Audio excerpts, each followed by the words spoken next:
It's always a pleasure to have here with us, and thank you, Your Excellency, for finding the time to come in Cyprus, because we need to speak about Europe, and we want more Europe. Besides, we are celebrating 20 years of our full membership in the European Union, and for us it is our greater diplomatical advantage that we are part of this united and in principles family. And this is something we want to safeguard, and that is why we did say that we need to be more compliant to our norms and to our principles. And people need to vote in the forthcoming elections, and this is exactly that we need to safeguard our European perspective.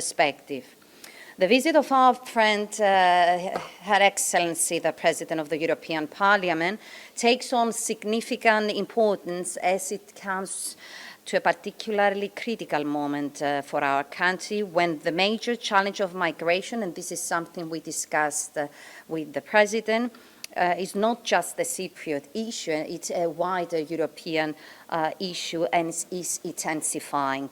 The migratory flows, and I have the opportunity to inform Her Excellency the President, we are experiencing are disproportionate to our size, especially boats arrive daily from Lebanon with Syrian migrants.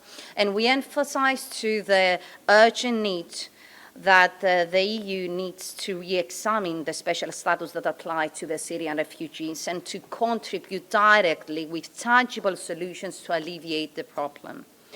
Cyprus has exceeded its capabilities a long time ago and cannot withstand this race of migratory flows any longer, is in a very difficult position, and we seek solidarity and immediate assistance for its pardon. The President, and I'm sure she will inform us, said to me that we're going to have some imminent decisions from the Parliament, so I'm sure she's going to have the chance to explain. And of course, we discussed specific initiatives towards this direction, and we need to be precise and take decisions ASAP. Also, I proposed to Mrs. Metsola that there should be maybe a meeting of the speakers, of the presidents of the parliaments of the European Union, especially with the countries as they are operating as a first entry zone, in order to seek immediate solutions.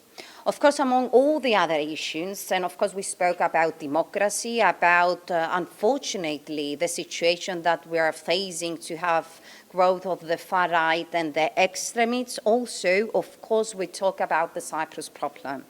We ask once more for the international community and our European partners to assist constructively, to exert pressure on Turkey in order to find common ground for the resumptions of the talks on the basis of the agreed framework, which is bizonal, bicommunal federation with political equality, as it is derived from the United Nations resolution. Now it is the appropriate time, as there seems to be a window of opportunity through the efforts of the personal envoy of the Secretary General of the United Nations. I want once more, in closing, to thank personally our friend Roberta. She's always next to Cyprus, supporting Cyprus, and at the end of the day, united and compliant with our norms and principles, we can accomplish more. So we will answer with more democracy and more persistence to what we believe, because we should not forget how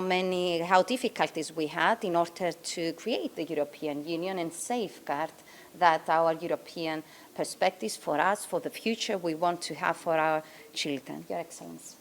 Thank you very much, and good morning to you all. First of all, I'm very pleased to be back in Cyprus. I last visited Nicosia in October last year for the Independence Day celebrations.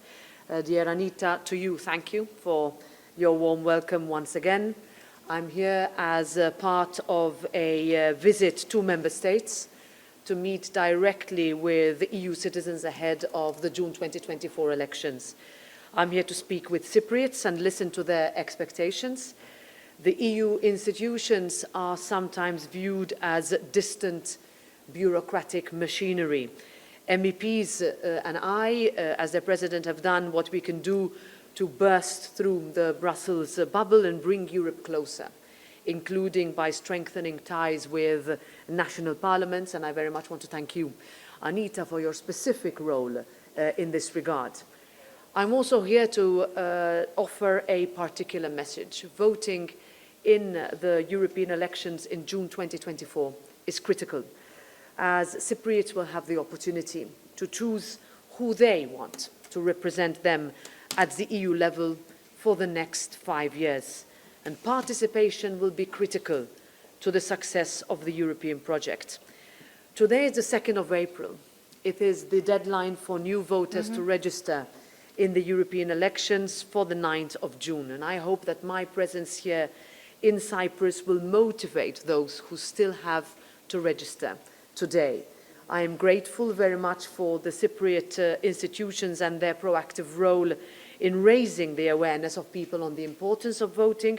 Every vote matters, and this is what we will be counting on from your end, Annita, and the rest of the institutions in order to push in the next few weeks in order to increase the participation of Cypriot citizens in the European elections.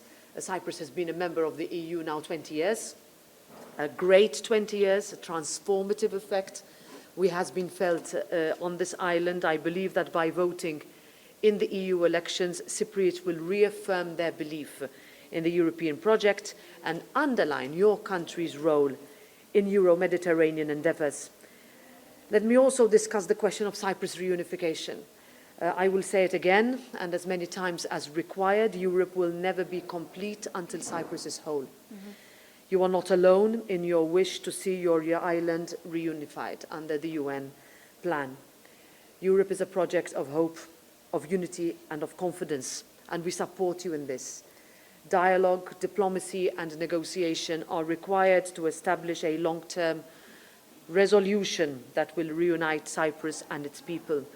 And this is not only a Cyprus issue, this is a European one, and trust must be the way forward, and the European Parliament will remain by your side for as long as needed. Finally, on migration, in 2019, Cypriot citizens placed migration at the very top of their concerns, and they asked the European Union to deliver from a legislative perspective. We are getting closer to that. Next week in Brussels, we will be voting on a set of legislation that places at the heart external border protection, solidarity between member states, especially those that are disproportionately affected by migration flows, asylum in terms of making sure that our rules are streamlined across the European Union. It is a set of migration pieces of legislation that also focus on the fact that it cannot be human traffickers and smugglers who decide to enter the European Union.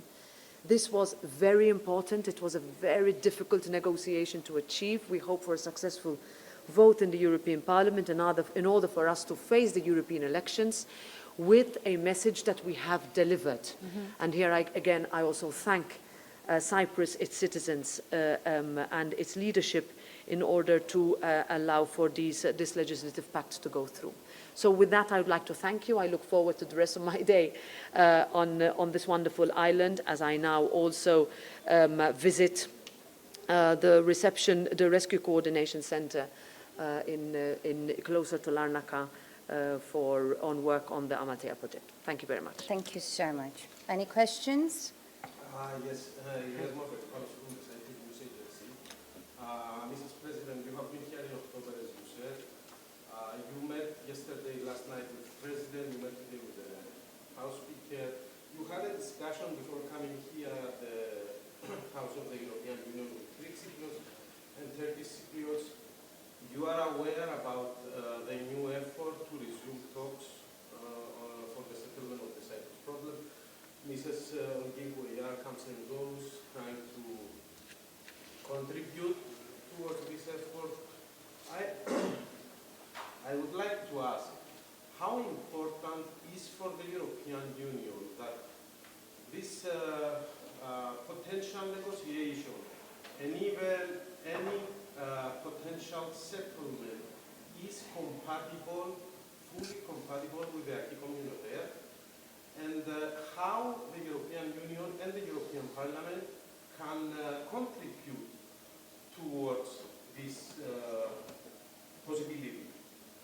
So, first of all, the European Union remains fully committed to a comprehensive settlement of the Cyprus problem within the framework of the UN and in accordance with UN Security Council resolutions, which need to be respected and they need to be kept. Trust, not violence, must be the way forward. The European Union has always supported the United Nations efforts to reach a negotiated settlement to the Cyprus problem, and it is only natural that we support Ms. Holgin's mission to find common ground in order for the two sides to return to the negotiating table and reach a lasting settlement.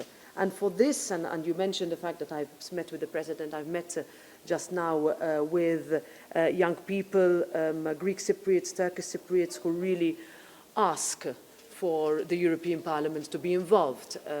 Elected members of the European Parliament from Cyprus have been talking about this issue for 20 years. A comprehensive settlement of the Cyprus question would boost security and stability in the Eastern Mediterranean. This is absolutely important, especially in the current geopolitical context. It can foster cooperation, which in turn can lay the foundations for lasting peace and prosperity for all the region. For here, the European Parliament, you can rely on us. We stand by Cyprus. There is no plan B concerning the goal of the efforts for a solution. The European Parliament will never accept a two-state solution for Cyprus. And let me remind all that Cyprus acceded as a whole to the European Union on the 1st of May 2004. And that is an extra reason, if you allow me to add. Sure. That's why we need to be really careful which will be our representatives in the European Parliament. And we want people that we will insist that it is our greater diplomatical achievement that we are full member of the European Union. Just imagine where Cyprus could be at the current moment with a very turbulent political stage all over us if we were not inside the European Union. We know that there are some weak points. We will change them. We will improve them. This is why we need to protect our house, the solidarity that it needs to be enforced to the member states about all the challenges, small or greatest. That is why it's such an honor that we have here and always next to Cyprus, and not only personally Roberta Metsola, but our norms.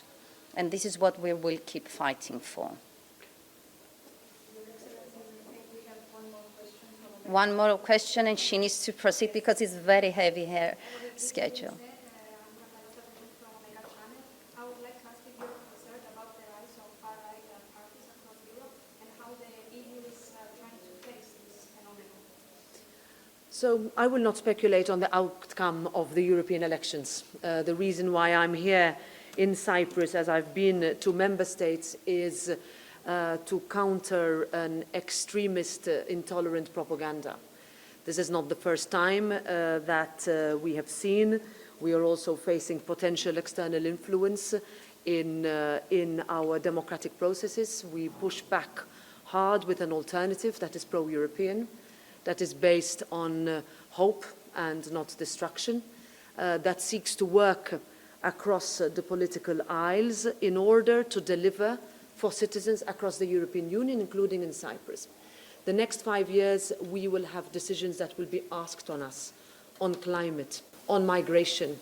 Only the constructive pro-European majority can deliver on that.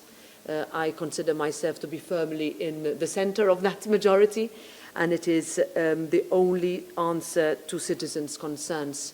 And that means running a campaign that is fact-based, that counters extremist narrative, and that seeks to burst through the bubble of Brussels and Strasbourg in local towns, villages and cities, and here we ask for help from the national parliaments as well. Also in countries such as Cyprus, where you have local elections that will take place side by side. This will also matter not only in increasing the turnout, but also in making sure that there is a campaign based on a proper discussion, and one that seeks to include rather than exclude anyone from the narrative. Thank you so much. Thank you. Have a nice day.